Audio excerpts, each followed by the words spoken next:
Lekin Alloh taolo bu dunyoni biron bir oyatda maqtamadi. Biron bir oyatda maqtamadi. Qachon qarasangiz, dunyo matoh, vaqtinchalik foydalanish uchun berilgan bir narsa, lahu chalg'ituvchi bo'lgan narsa, al-g'urur, yolg'on, insonni aldaydi, baxt keltiradeganga o'xshaydi, erishsangiz baxtga erishmaysiz. Zina, usti bijir-mijir, yaltiroq, lekin ichi puch. Zahro ochilib turgan gulga o'xshaydi, lekin ozgindan keyin so'lib qoladi. Ya'ni bu dunyo vaqtincha, o'tkinchi, tuproqqa aylanadigan bir kun kelib.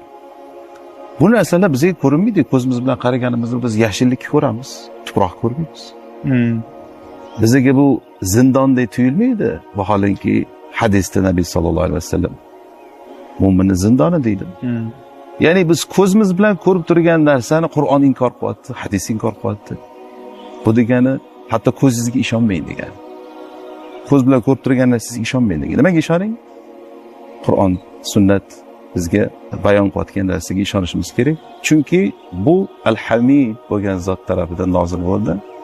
Biz unga taslim bo'lishimiz kerak. Tamom.